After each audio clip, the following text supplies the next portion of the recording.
tal? ¿Cómo andan? Bienvenidos a una nueva edición de Mesa Redonda Debate, como siempre por TDC de Firmat, para todo el sur de la provincia de Santa Fe. Mariano Carreras, un placer, como siempre. ¿Cómo andamos? ¿Cómo le va, Mauro Dalmazo? Un gusto encontrarnos una semana más y poner la lupa en la región y hablar de diferentes temas de importancia, donde nosotros lo que hacemos es destinarle tiempo, poder ahondar, poder profundizar la mirada y escuchar de voz de los protagonistas aquellas cosas que acontecen cerca de casa. Una semana marcada nuevamente por las medidas de fuerza en la provincia de Santa Fe, del sector de los docentes, tanto sea SADOP como ANSAFE, con paros que se desarrollaron en la jornada del miércoles y el jueves. También ATE y UPCN, y ATE extendió hasta la jornada del viernes la medida de fuerza, con lo cual este viernes en algunos establecimientos educativos hay clases y en otros no. Veremos si esto modifica el escenario de cara a la semana que viene. La provincia está en firme en la posición de convocar a mesa de paritaria a todos los gremios recién en el mes de septiembre. Falta algo así como 3 semanas, pero al parecer los días venideros no van a estar marcados por medidas de fuerza en el territorio provincial, Mariano. Sí, recordemos algo importante cuando hablamos sobre todo de los gremios docentes, que tienen que votar las bases, sobre todo en ANSAFE, quienes definen son las bases, y para eso hay que llamar a asamblea, hay que dar ciertos pasos que aseguran que, salvo alguna cuestión excepcional que puede suceder, porque a veces uno dice algo acá y después pasa lo contrario, pero excepcionalmente la semana próxima en todo caso tendría que haber una asamblea y volver a votar para definir si continúa y cómo el plan de lucha. La salida de un venadense del gabinete de Omar Perotti, hablamos de Jorge Lani, dejó de ser ministro de Seguridad y parte de su estructura, que era del sur-sur santafesino, también dejó de estar en funciones, no porque se vieron obligados a salir, sino porque decidieron acompañar en la renuncia a Jorge Lania, entre ellos Sergio Maidana, quien estuvo en varias oportunidades charlando aquí con nosotros, delegado del Ministerio de Seguridad. Bueno, veremos si cambia algo en estas próximas horas, o si ratifican o no las denuncias presentadas. Pero si le parece, Mariano Carrera, vamos con el primer invitado de este programa. Hablamos del fiscal regional Matías Merlo, que le damos la bienvenida. Matías, gracias por venir. ¿Cómo estás? ¿Qué tal? Muy buenas tardes. Bueno, varios temas en el sur provincial que son de relevancia, que están llevando adelante. Uno de ellos tiene que ver con el juicio de la mega estafa inmobiliaria, donde hubo decenas de personas damnificadas y que ya está llegando a su fin el juicio oral y público. Sí, en la semana pasada se terminaron los ofrecimientos de prueba de las partes, con un total de 74 testigos, de los cuales 64 fueron de la Fiscalía y 8 de la Defensa. Y el día 25 de agosto van a estar los alegatos finales, donde las partes, los alegatos, hacemos las conclusiones por los cuales la Fiscalía sostiene la acusación en los diferentes hechos ilícitos que acreditamos que se cometieron por parte del acusado Di Benedetto junto con Jaime y otra persona más de la localidad de Venado Tuerto, y hacemos las peticiones de penas respectivas y posteriormente los jueces tienen un plazo de 15 días para dictar sentencia. Para quien no está al tanto del caso, hablamos de la mega estafa inmobiliaria que fue definida como la estafa más grande en la historia de la provincia de Santa Fe. ¿Con cuántas propiedades se quedaron en un principio y de cuánto dinero estamos hablando? Lo vamos a cuantificar en dólares más que en pesos, digamos, ¿no? Porque, y aparte hay una segunda etapa que todavía que por investigar mostraron muchas más denuncias. Sí, hay una segunda etapa donde son 32 carpetas judiciales más y por ahí no nos gusta hablar de suma de dineros, pero sí en cuestiones de bienes y de estafas. Nosotros hemos enmarcado en cantidad de hectáreas de campos, fueron maniobras para apropiarse aproximadamente 1000 hectáreas de campos en esta primera etapa, donde se concentraron todas las estafas sobre inmuebles rurales y un total de aproximadamente 40 lotes de diferentes medidas en la ciudad de Venado Tuerto.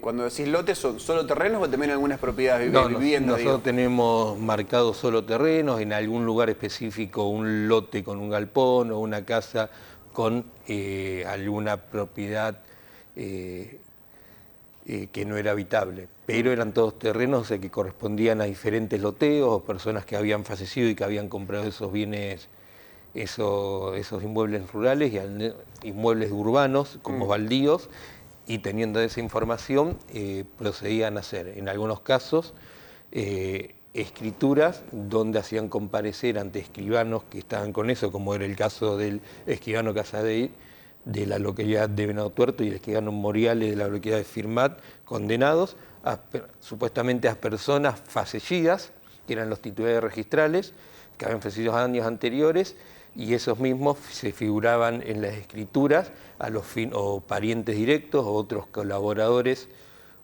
o colaboradores en la estructura criminal para apropiarse de estos bienes. Y después hay otras cuestiones otras estafas que se dan a través de boletos de compraventa entre los mismos miembros de la organización, y con estos boletos de compraventa próficos iniciaban juicios de escrituración, haciendo notificaciones a través del correo argentino falsas, y lo que quedó aclarado, vamos a suponer, procedían ponerle a las cartas de documentos, a las cédulas judiciales, un sello oficial del correo con un sticker oficial, pero ninguna de esas cartas, porque pudimos acreditar en el juicio, que no entraron al correo porque si no tenían que ser registradas en sistemas informáticos, y con esos hacían las supuestas notificaciones, y con esas notificaciones las acompañaban expedientes judiciales para que las tramiten procesos, las demandas, los juicios de escrituración en rebeldía. ¿Qué quiere decir? Yo te notifico, si vos no compareces, el juicio sigue, y te sigo notificando a ese domicilio, no compareces, y esto permite que tramiten rebeldía. Se hace una presunción de que los hechos que ellos dijeron que compraron los boletos a tales personas correspondían, y con esto lograban sentencias judiciales, y a su vez con esas sentencias judiciales lograban las escrituras traslativas de dominio. O sea, todo bien una ingeniería armada donde se pudo demarcar, o sea, con prueba fehaciente, como nosotros ya lo sostuvimos ya cuando acusamos, o sea, de cómo era el entramado y el rol de cada uno. Hubo personas que aceptaron la culpabilidad en juicios abreviados, 16 en total. 16 en total. Si no me equivoco, bueno, y los tres que mencionabas recién que están desarrollándose ya la acusación en el juicio oral y público. Queda la sensación de que había un entramado un poco más grande, que había más personas involucradas, pero que era complejo llevar adelante acusaciones o denuncias o investigarlos. No, porque fue de las personas que nosotros tuvimos evidencia, nosotros fuimos avanzando sobre esas cuestiones. También ahora en el juicio oral y público, lo que nos permitió que a veces uno trata de ser exhaustivo en la investigación, y a veces salen más evidencia en el juicio oral y público, traen más testimonios, y donde nosotros vamos a tener una serie de 2, 3 imputados más en algunas maniobras particulares. Pero todas las personas que fueron participando de los diferentes hechos ilícitos tuvieron una condena. También el juicio oral y público no fue un juicio oral, vamos a suponer, uno tiene alrededor de unos 50 juicios orales y públicos, pero fue un juicio distinto al resto, o sea, donde era mucha prueba documental, donde había que estar en el detalle, y por eso la secuencia de la extensión, que duró prácticamente 4 meses. Tuvimos testigos, o sea, que declararon 3 o 4 días seguidos, algunos 2 días, testigos de días completos, o sea, porque era mucho el cúmulo de información que había que ir incorporando. ¿Hubo presiones en todo este proceso? Al menos testigos dijeron que sufrieron presiones, digamos. Hubo algunas situaciones inusuales que nosotros notamos que un testigo arrepentido, meses antes, había sufrido por parte de unos imputados no una amenaza, pero sí algunos actos intimidatorios. Tuvimos que cortar el testimonio en el medio, o sea, porque sentía cierta presión, fue uno de los testigos arrepentidos, y se había sufrido algunos hechos de violencia, algunas amenazas en el año 2018 antes de declarar como arrepentido. Después una situación inusual que no nos pasó nunca, o sea, que en el medio de una declaración de un testigo por Zoom de Córdoba, recibe una llamada de un teléfono justo de la localidad de Venado Tuerto, y a los 2 días de ese teléfono recibe en la ciudad de Córdoba, en Villa del Rosario, una amenaza de muerte, o sea, diciendo que no declare más en determinado sentido. La verdad que fueron cuestiones inusuales que nunca estuvimos acostumbrados, más allá que llevamos juicios por hechos de homicidios, hechos graves, pero esta circunstancia no fue inusual. Y la verdad, bueno, que no nos llamó mucha atención, o sea, por una modalidad de amenazas e intimidaciones que no tuvimos. Tuvimos también varios testigos que decidieron no declarar con la presencia de los imputados, que así lo solicitamos, o sea, por la cuestión de que habían sufrido distintas amenazas anteriores cuando se fueron realizando los hechos, por los cuales apropiarse de los bienes, pero bueno, más allá de esta cuestión puntual, pues, se hizo el juicio y las pruebas son contundentes y en ese sentido, o sea, y todo tiene un hilo conductor de cómo era el jefe y organizador que se iba quedando y era el titiritero de esta organización criminal. ¿Qué te llama la atención de todo este proceso? Porque cuando uno conoce un poco a los principales implicados, de hecho hemos tenido la oportunidad de charlar con algunos de ellos aquí, inclusive en algún momento, realmente parece hasta de ciencia ficción, digo, profesionales, con un prestigio ganado en la ciudad, con muy buena posición económica, embarcarse en esto que realmente no deja de sorprender la magnitud que tiene. ¿Qué te ha sorprendido a vos a partir de la investigación y a partir de cosas que pueden haber surgido en el mismo juicio? No, lo que me sorprendió es cómo iban realizándose las maniobras delictivas con un total, o sea, como una cuestión, o sea, como si fueran impunes. Y, o sea, que bueno, iban aprovechando determinados huecos que podían encontrar para realizar su actuar delictivo y también, o sea, estamos hablando, vamos a ser claros, de estafadores. Y entonces estos estafadores veían por dónde se podían meter, veían cómo ir generando con algunas personas una relación de confianza para perder un poco el debido control que tenían que hacer y con esos huecos como los grandes señores se iban metiendo ahí. Pero me parece, o sea, que... Y después una cuestión, o sea, que cuando uno tiene las escuchas telefónicas o vas viendo las pruebas en sí, y más en estos momentos que uno lo ve más tranquilo, o sea, cómo se fueron cebando y cómo se creyeron que eran impunes. Y para nosotros también llevar esta causa adelante fue importante. Teníamos un procedimiento abrevio que nos parecía una solución adecuada, porque el costo de que toda la ingeniería que se iba a realizar el juicio, sabemos que teníamos una condena ya inmediata. Pero bueno, esperemos que a mediados de septiembre el tribunal dicte la condena y no tengo dudas, o sea, que va a ser una condena ejemplar y aparte, o sea, también, o sea, la prolijidad con la que en la investigación se trabajó, con el grupo de trabajo, el personal que asistió en el juicio, porque fueron 3 meses, de estar abocado en una sala de audiencia 7, 8 horas por día y más todo la parte previa. Matías, ¿qué pasó con todos esos inmuebles, digo? Porque ahí me imagino que hay otra etapa judicial, ¿no? Algunos los alcanzaron a comercializar también ellos, a vender, a desprenderse y a hacerse dinero en efectivo, y por otro lado, ¿está la posibilidad de que esos inmuebles vuelvan a los dueños que les perteneció originalmente? Nosotros ahí, algunos lo lograron comercializar, hay varios juicios de invalidaciones, de escrituras públicas, de nulidades que se están realizando, pero nosotros con esta sentencia judicial consigamos que podemos lograr un precedente y tratar de que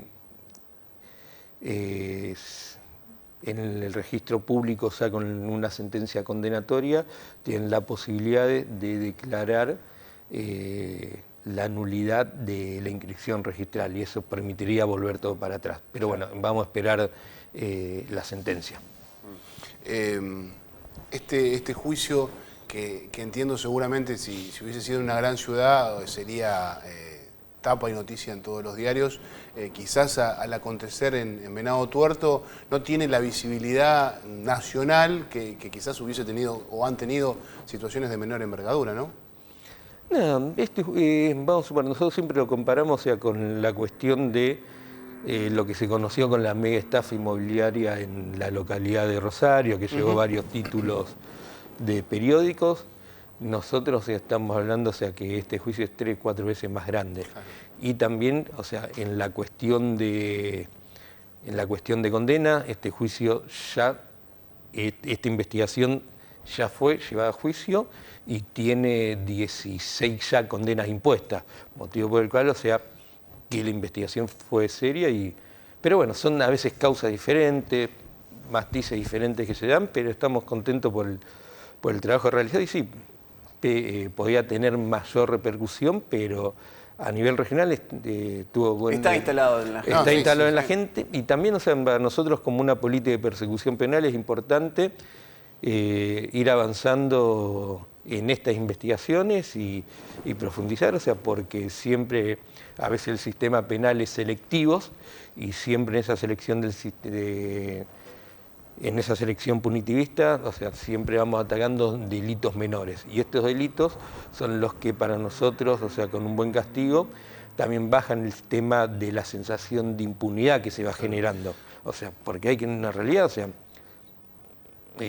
acá nosotros metimos un corte, pero hubo años, o sea, donde esta gente se manejó y nadie los perseguía. Y bueno, nosotros logramos una persecución penal y me parece, o sea, que vamos a ir profundizando la idea de la Fiscalía Regional, ir profundizando estas investigaciones y ir pudiendo cortar con el tema de la selectividad penal. Vamos a suponer, tenemos algunas causas que se están manejando, bueno, la causa de Ansafé, que está bastante avanzada, en Venado Tuerto, con el doctor Cazulos, hay otras causas de diferentes estafas que se van realizando o de organizaciones criminales que nosotros vamos analizando con balacera, o sea que nos parece que eso también tenemos que meter el foco en la persecución penal.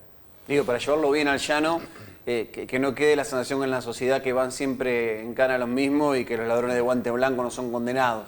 Sí, pero empecé sobre esa cuestión con la reforma del sistema procesal penal, con una política de persecución criminal ya bajada en unas líneas del Ministerio Público de Acusación. Vemos ya cómo a lo largo de toda la provincia van realizándose diferentes juicios, o sea, Alvarado, juego clandestino, norte de la provincia tiene también varias causas, Rafaelas también, la localidad de Santa Fe también, y o sea, como que se trata de ir bajando la selectividad, pero bueno, para eso también tenemos que ir mejorando en nuestra calidad de investigaciones y en la calidad de los recursos.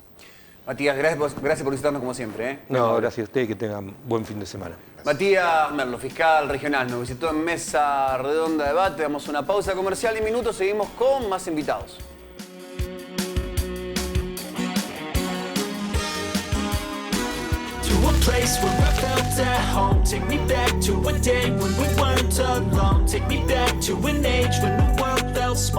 El gobierno de la provincia de Santa Fe lleva adelante un plan estratégico de obras viales en rutas transversales provinciales. Estas obras, por su cantidad y magnitud, tienen un impacto enorme sobre nuestras empresas e industrias, el comercio, nuestros trabajadores y para quienes se movilizan para estudiar y para enseñar. Rutas transversales que conectan entre sí las 365 localidades y con las demás provincias, con nuestros puertos, con los mercados y con el mundo. Obras y acciones que transforman Gobierno de la provincia de Santa Fe.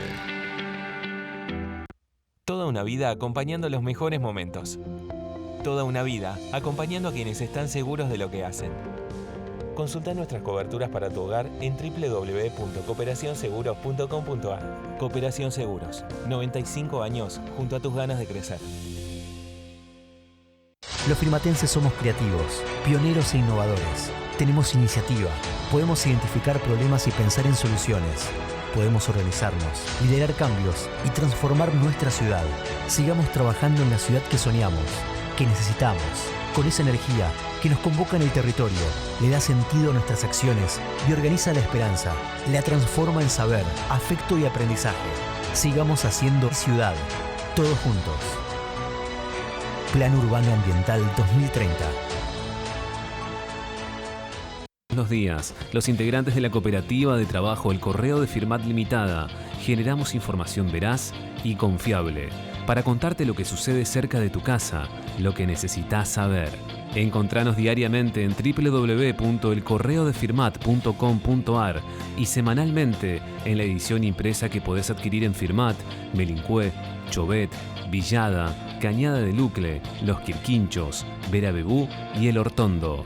El Correo, un medio con valores cooperativos. Para cuidar tu salud y la de los demás, mantén los hábitos de higiene. Usa cubreboca, respeta las distancias. Si tenés síntomas o estuviste con personas con COVID positivo, quédate en casa y consultá al servicio médico correspondiente. Son simples esfuerzos para poder evitar la propagación del virus y es la manera de protegernos y proteger a quienes más queremos. Cámara de Diputadas y Diputados de la provincia de Santa Fe. Otoño-invierno en el Talita. Sensaciones diferentes. Naturaleza y armonía. Animate, relájate y disfrutá. Ambientes totalmente calefaccionados. 1553 2065 423 092. Instagram, Firmat Fútbol Club. Facebook, Secretaría Firmat Fútbol Club. You don't ever wanna give me wings. You don't ever wanna set me free.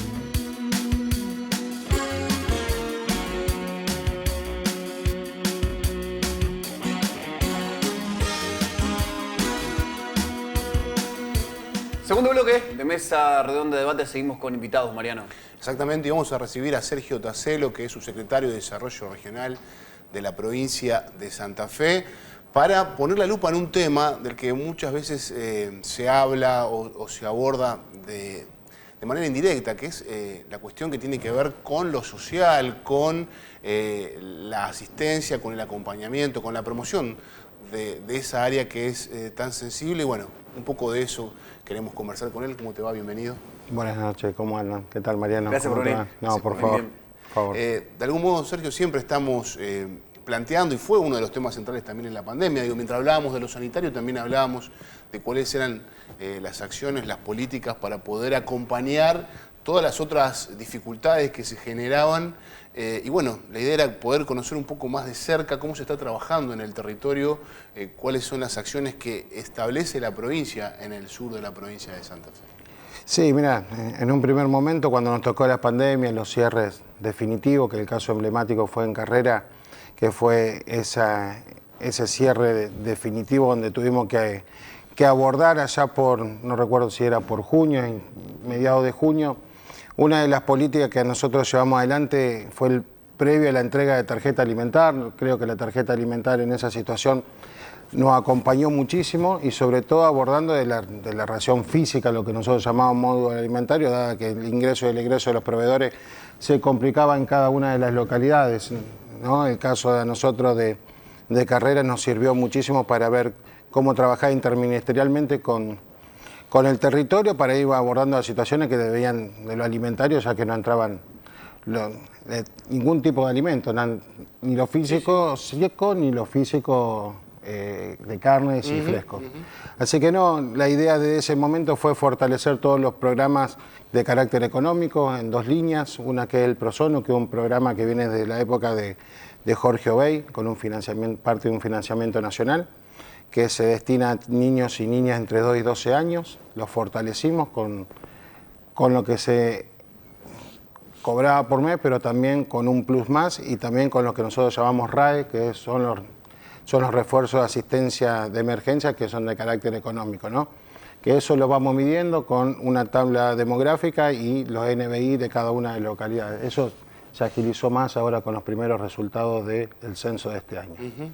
Así que bueno, esos son los programas que además tienen acompañamiento no solamente las comunas y municipios, sino también las instituciones, las asociaciones civiles, muchos comedores y merenderos de este departamento y de toda la provincia, que es un trabajo que vamos haciendo en red entre las comunas, municipios, asociaciones civiles, inclusive algunas cooperativas que atienden a los pibes y pibas de cada una de esas localidades. Y a eso lo acompañamos también con una tarjeta única ciudadana, que fuimos elevando el monto, que si bien hoy estamos tratando de elevarlo mucho más, estamos acompañando en lo alimentario bastante las localidades y a partir de este semestre estamos tratando de aumentar aún más todo lo que es el programa dado la situación alimentaria. Sergio, ¿considerás que en los últimos 2 años, entre una de las consecuencias que puede ser la pandemia, pero quizás otras medidas políticas económicas también, se agrandó la brecha entre los que más tienen y los que menos tienen? ¿Se percibe esto, digamos? Sí, recordar que Santa Fe es una provincia muy diversa, ¿no? Santa Fe no tiene la lógica y la coyuntura de este departamento General López, dista mucho de la lógica que tiene que ver con el departamento Vera, el departamento San Cristóbal, el departamento 9 de Julio o el departamento General Obligado, ¿no? Pero no solamente tenemos programas alimentarios que tienen que ver con la subsecretaría con comunas y municipios, sino otras áreas programáticas como la Dirección de Adultos Mayores, que acompaña no solamente a los hogares provinciales, pero también tienen convenios con comunas y municipios que han podido avanzar, pero también hay un apoyo económico y de alimento físico también con las comunidades aborigen. Es decir, que cada área programática, cada dirección acompaña de lo alimentario en carácter económico, en carácter físico, los diferentes sectores de la población. Sabemos que Santa Fe es tan diversa, tenemos un norte, un sur, una ciudad como Rosario donde se aborda aún más, donde en su momento se hizo el puerta a puerta en la pandemia, igualmente que en Santa Fe capital, bueno, tratando de anillar todo lo que era el conurbano de Rosario y bueno, un trabajo que hemos llevado adelante y desde lo alimentario no hemos llegado a tener grandes consecuencias, ¿no? Hemos tratado de llegar a todos los lugares. Claro. Sergio, ¿sentís que muchas veces cuando, sobre todo digo en los medios capitalinos, se estigmatiza, podríamos decir así, el acompañamiento del Estado para los sectores más vulnerables de la sociedad se hace a partir de un desconocimiento? Sí, yo creo que hay una cuestión que nosotros tratamos de estar cerca de los territorios, ¿no? Donde se vive, se palpa la realidad en el día a día.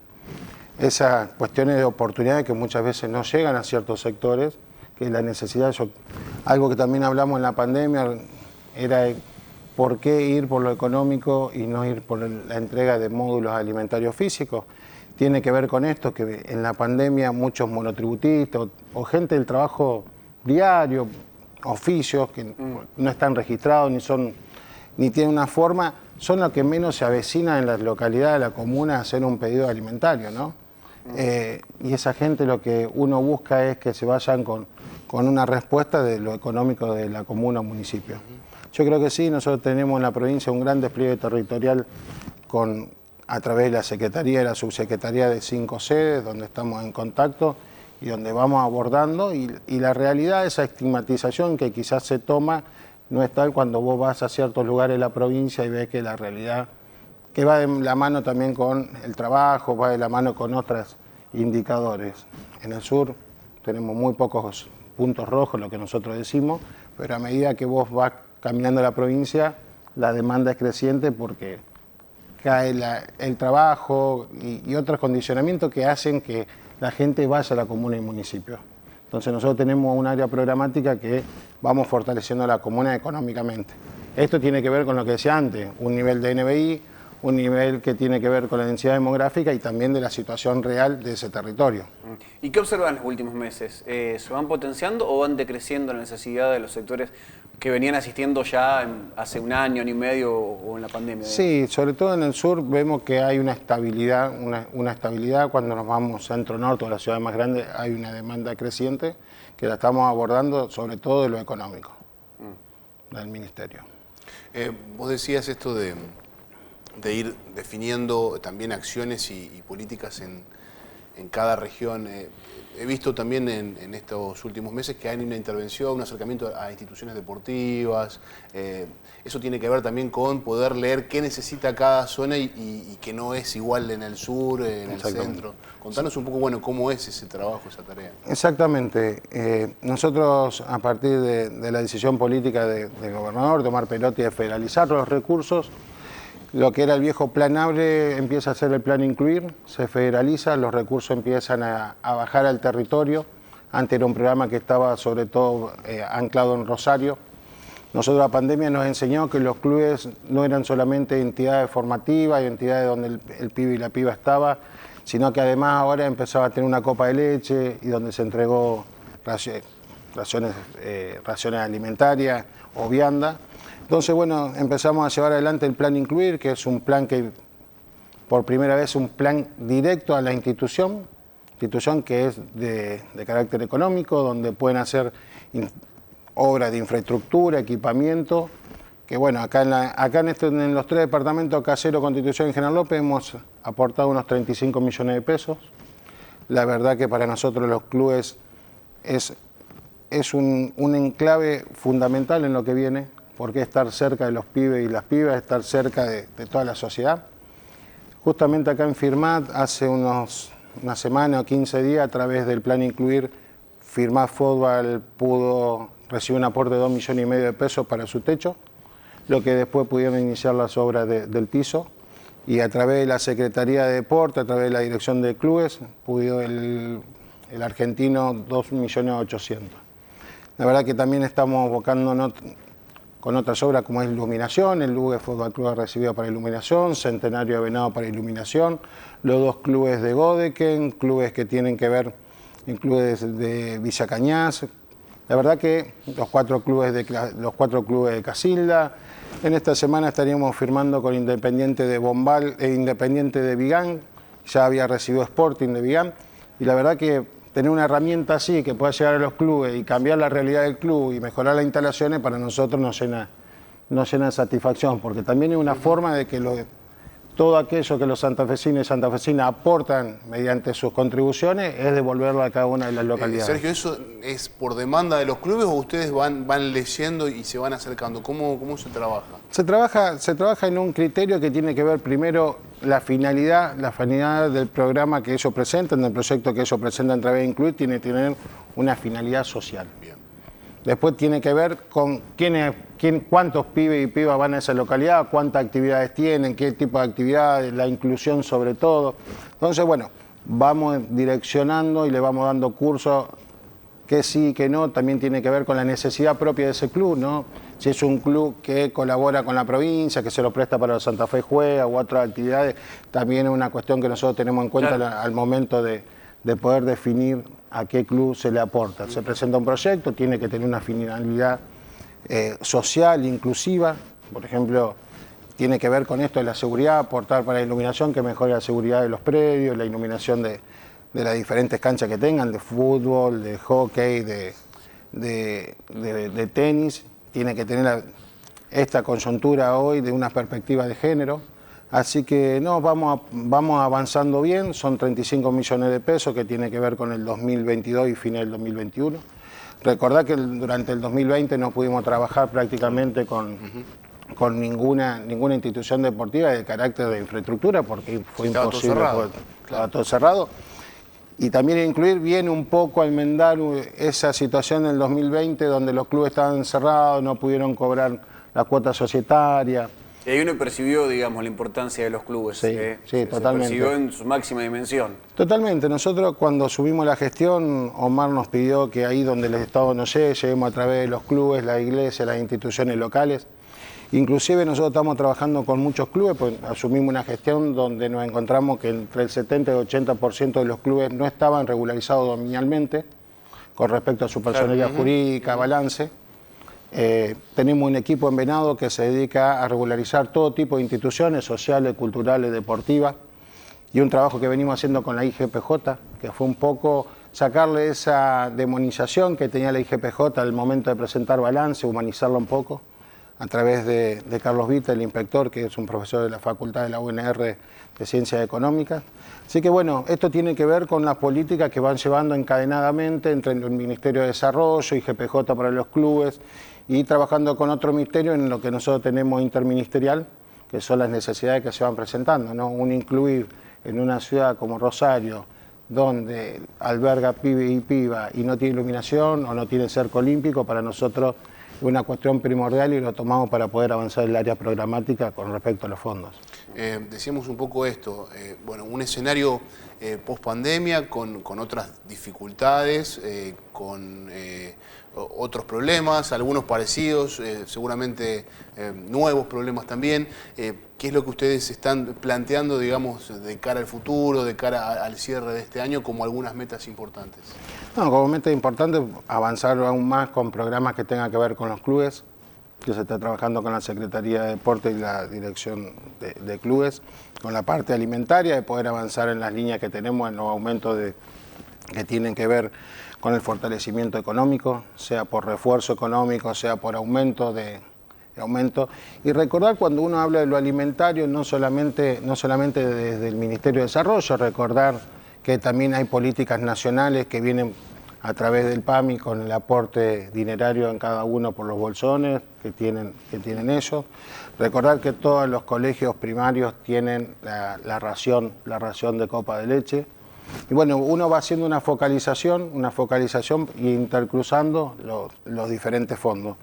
La verdad que cuando uno vive acá en General López, y yo soy de acá de Hugues y de este departamento, y empieza a caminar la provincia, uno se encuentra con un panorama mucho más variado, ¿no? Claro. Con otros tipos de necesidades, con otros tipos de cuestiones que tienen que ver con el acceso.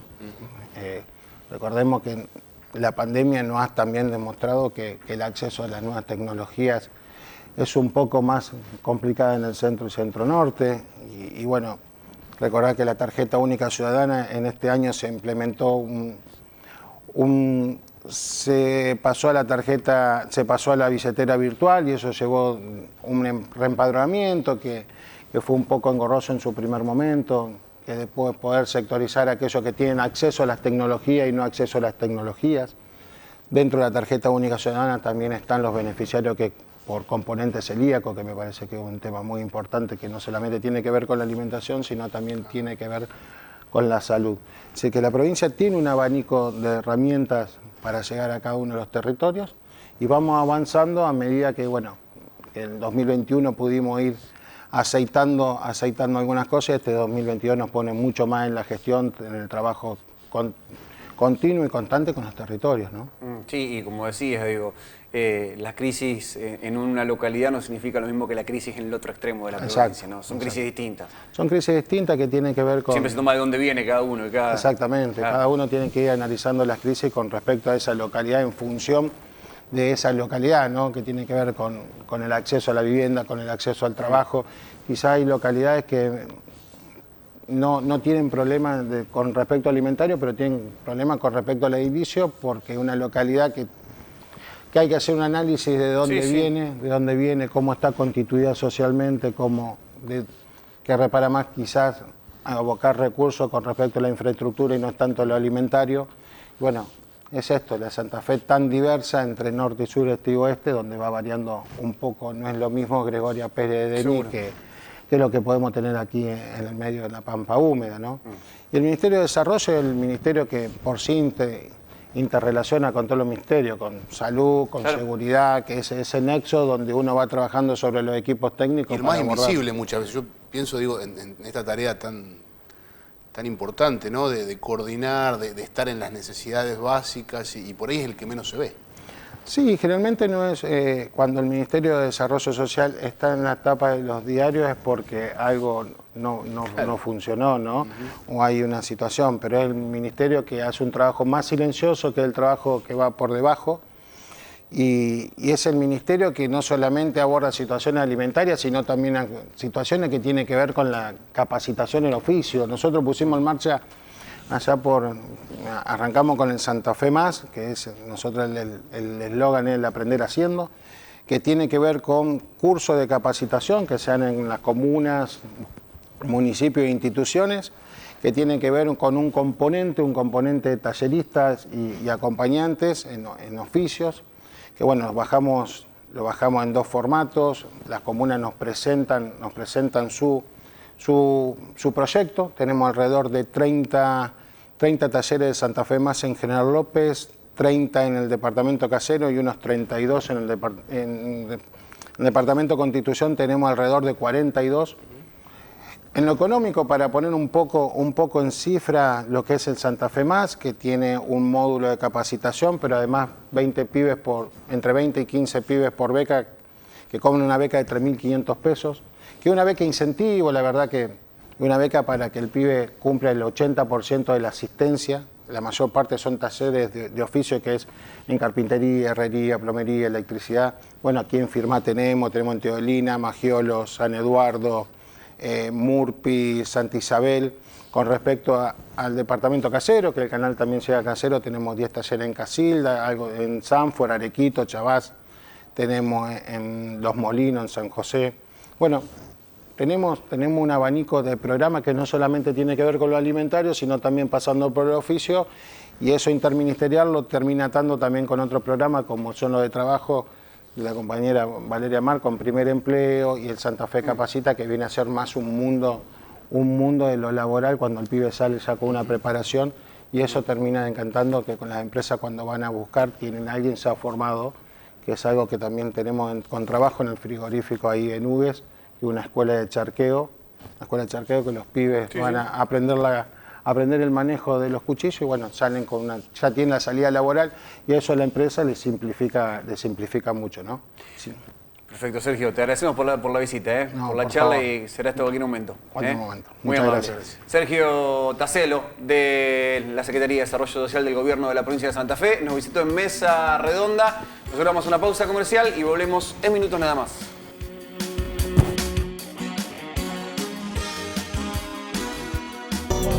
Way back before we blew it all.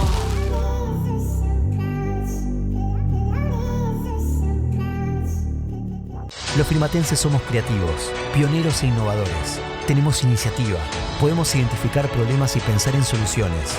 Podemos organizarnos, liderar cambios y transformar nuestra ciudad. Sigamos trabajando en la ciudad que soñamos, que necesitamos, con esa energía que nos convoca en el territorio, le da sentido a nuestras acciones y organiza la esperanza, la transforma en saber, afecto y aprendizaje. Sigamos haciendo ciudad, todos juntos. Plan Urbano Ambiental 2030. Quienes intentan, apuestan y se la juegan. Junto a quienes enfrentan todos los desafíos. Junto a quienes tienen sueños y trabajan para alcanzarlos. Junto a quienes tienen historias y junto a quienes quieren crearlas. Junto a quienes se atreven a volar, teniendo los pies sobre la tierra. Cooperación Seguros, 95 años junto a tus ganas de crecer.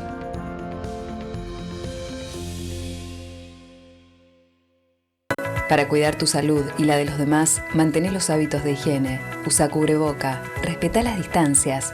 Si tenés síntomas o estuviste con personas con COVID positivo, quédate en casa y consulta el servicio médico correspondiente. Son simples esfuerzos para poder evitar la propagación del virus y es la manera de protegernos y proteger a quienes más queremos.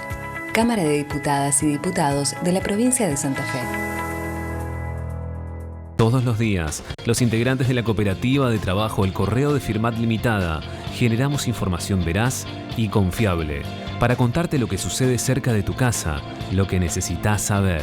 Encontranos diariamente en www.elcorreodefirmat.com.ar y semanalmente en la edición impresa que podés adquirir en Firmat, Melincue, Chobet, Villada, Cañada de Lucle, Los Quirquinchos, Verabebú y El Hortondo. El Correo, un medio con valores cooperativos. En Búfalo proponemos una nueva filosofía de vida y un sentido de comunidad entre las personas. El CrossFit es un entrenamiento funcional, el cual trabajamos todos ejercicios multiarticulares. Esto genera que aumentemos la fuerza, la potencia, trabajamos todo el tiempo con nuestro cuerpo, mejorando nuestra calidad de vida y las actividades diarias. El CrossFit te va a ayudar a potenciarte en tu deporte, si es que practicas algún deporte. Existe una alternativa para mejorar tu calidad de vida. En Búfalo te mostramos el camino.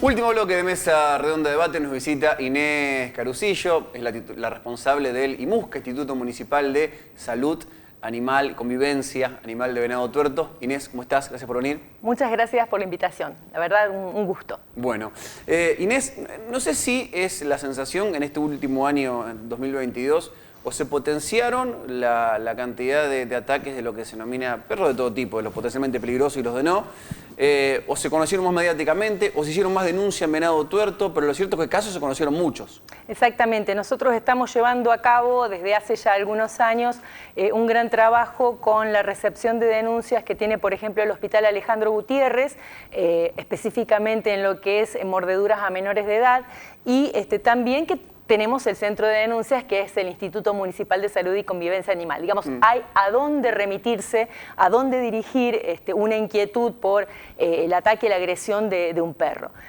En general, hasta ahora, normalmente lo que se denuncia o lo que se recibe son aquellas mordeduras de animales que no son los propios.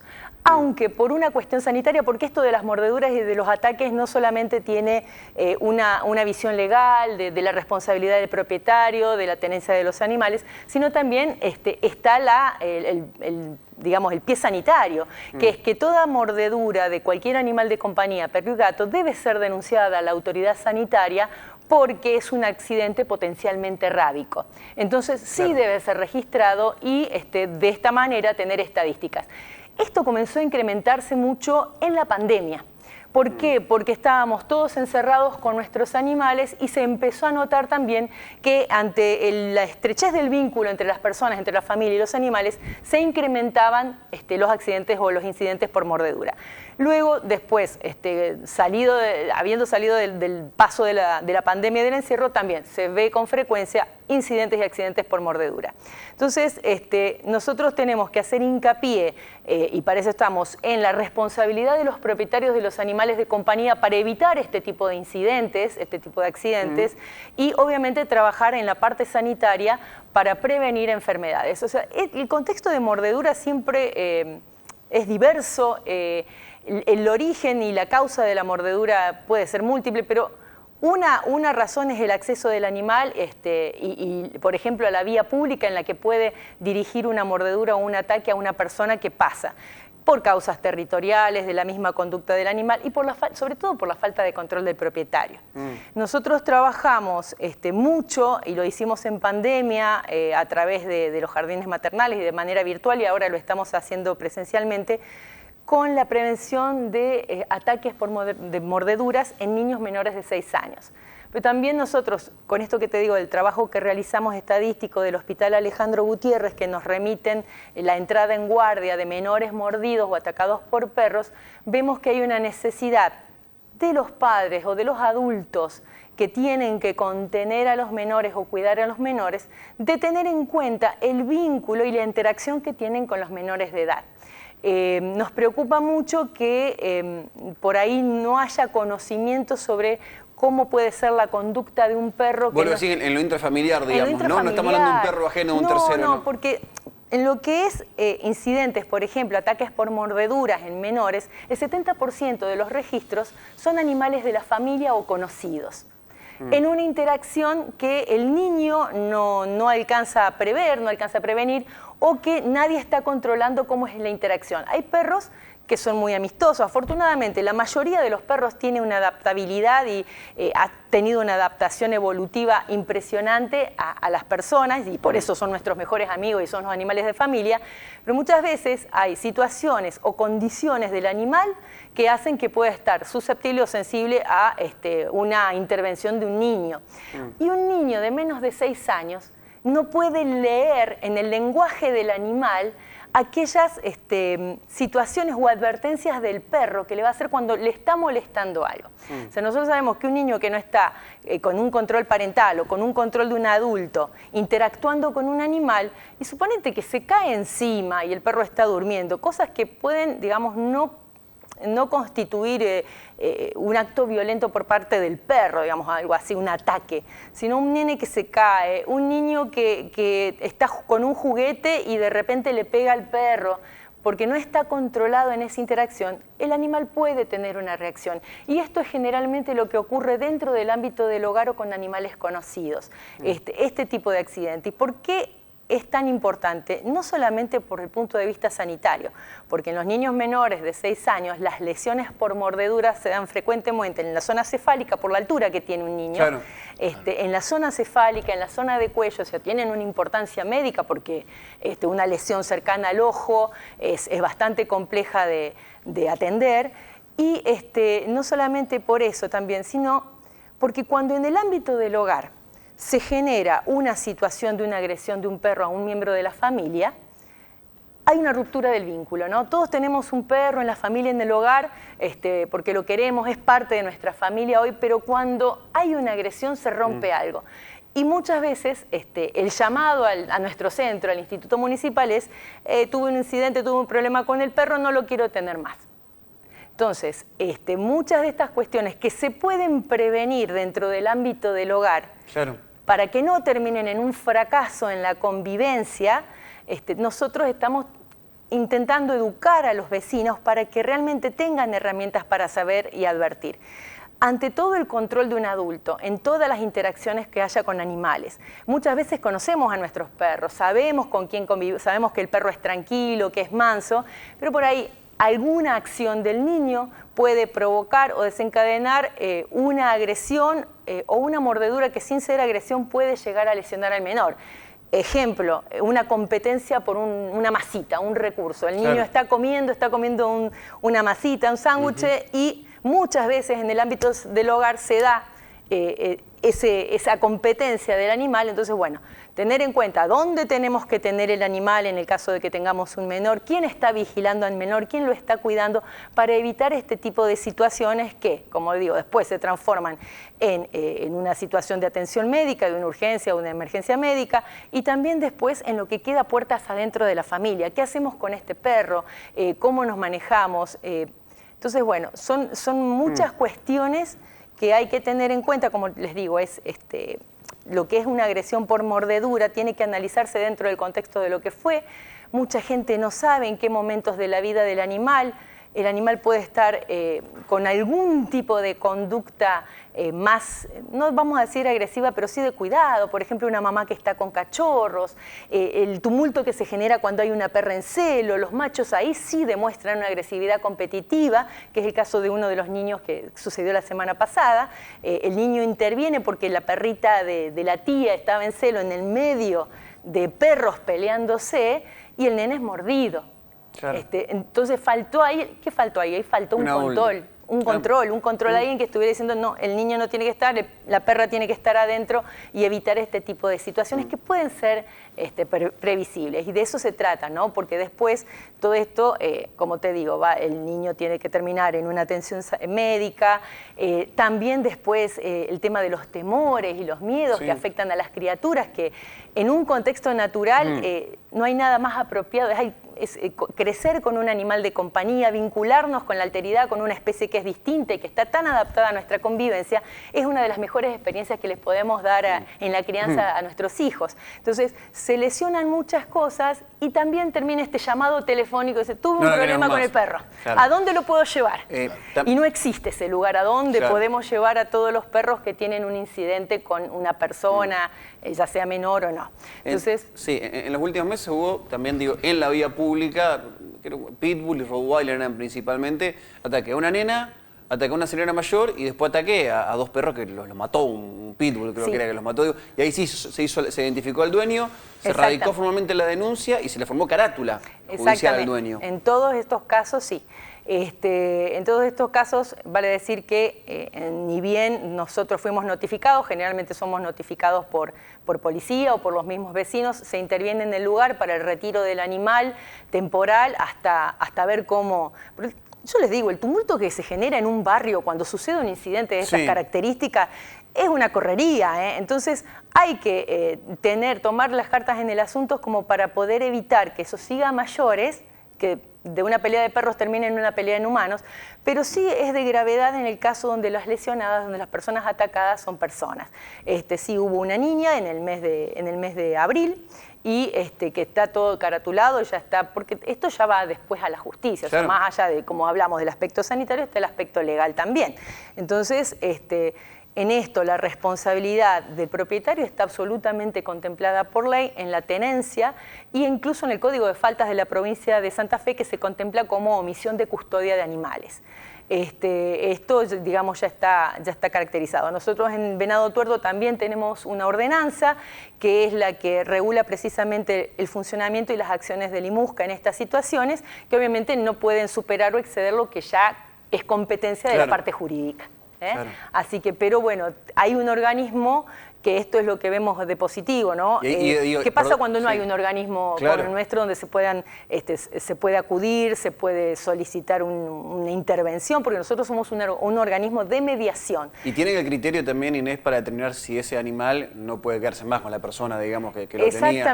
Exactamente. En eso también hay muchas cuestiones que hacen al bienestar animal, que no solamente es darle de comer y darle agua y un lugar para dormir, sino también a las situaciones y las condiciones de vida que hagan que el animal sea equilibrado y que no sea un riesgo para nadie, ni para la propia familia, ni para otros animales, ni para los vecinos. El lugar en el que se constituye un animal, que eso es una problemática grande hoy, porque muchas veces hay mucha gente afecta a tener perros de gran porte. Perros de gran porte decimos perros fuertes, con características de agilidad, de potencia, que te pueden romper un tejido, que pueden romper un portón de madera si quieren, o saltar, y no le dan la contención necesaria que el animal necesita. Hay muchos de estos perros que por errores de la crianza terminan siendo agresivos hacia otros perros o incluso agresivos a las personas, que este es un contexto mucho más grave y más a deber atender, ¿no? Y esto el dueño lo sabe. El dueño sabe cuando tiene un perro que es de atacar a otros, el dueño sabe cuando el perro es agresivo con las personas y tiene que tomar todos los recaudos necesarios para que el animal no se convierta en un riesgo, porque el responsable es el propietario, siempre, en toda situación el responsable es el propietario. El animal es eso, un animal al que no se le puede condicionar ni responsabilizar de los hechos que pueda llegar a determinar, pero sí el propietario. Entonces, bueno, tomar los resguardos necesarios, asesorarse en la elección de un perro. Mucha gente puede elegir el perro, tiene el privilegio de elegir un perro de una raza específica. Hoy, como les digo, hay una moda muy importante con estos perros de gran porte, que casualmente muchas veces está muy vinculada a los sectores de vulnerabilidad, donde no tenemos buenos cerramientos en los espacios, donde tienen más acceso a la vía pública, donde hay más exposición. Entonces, se hace muy complejo el control ahí y determinar si esa persona, es más fácil determinar si esa persona puede o no estar con ese animal en ese lugar y en esa situación. Porque realmente cuando el animal puede llegar a tener agresividad demostrada y está en un lugar inseguro, el que está inseguro es toda la comunidad. O sea, realmente claro. La demanda de los vecinos es, hay un perro al lado de mi casa que cada vez que pasamos nos quiere comer a todos, parece que nos va a atacar a todos y mis hijos no pueden salir a la vereda tranquilos porque a veces se les escapa, hay que intervenir. Hay que intervenir. Muchas situaciones que el dueño sabe y se tiene que acomodar para brindar la seguridad necesaria para que el animal no se constituya en un riesgo, ni para ellos ni para el entorno, que eso es parte de la ley también. Sí, sí. Y otra para vivir tranquilos, porque realmente es muy difícil, es muy triste cuando se da una situación de estas entre vecinos en un lugar. Seguro. Entonces, bueno, es acomodarnos un poco en la responsabilidad en la tenencia, elegir el perro que realmente podemos criar y tener. A veces vemos menores que tienen perros de gran porte, que no pueden responsabilizarse ni legalmente, ni hacer la tutoría, ni la educación que el perro necesita para ser equilibrado, manso, manejable. Nos pasa incluso con adultos. A veces hay un perro de gran porte que se lleva a un espacio público y de repente ve un gato, es un perro, ve un gato cruzando la calle y ni el adulto a veces tiene cómo contenerlo. Entonces tenemos que saber qué tipo de animal podemos criar y qué no. Si nosotros tenemos un animal cuya potencia corporal es capaz de producir un daño, tenemos que tener los resguardos necesarios para que eso no ocurra. Perfecto. Inés, un placer. Bueno, gracias. Muchas gracias por visitarnos. Estamos llegando al final, Mariano, de una nueva edición de Mesa Redonda Debate. Efectivamente, y como muchas veces lo planteamos, además de derechos, tenemos responsabilidades como ciudadanos en diferentes ámbitos, en diferentes órbitas, y creo que esto que recién mencionaba Inés tiene que ver con eso, con las responsabilidades que tenemos que asumir cuando tenemos un perro o elegimos tener una mascota en casa, y como otras tantísimas cosas que llevamos adelante en la vida cotidiana. Insisto, siempre tenemos derechos, pero también hay responsabilidades y hay cuestiones que asumir para garantizar una mejor convivencia con quienes convivimos, con quienes nos rodean. Gracias por estar como siempre del otro lado. Esto fue Mesa Redonda Debate. Nos reencontramos dentro de una semana. Chau.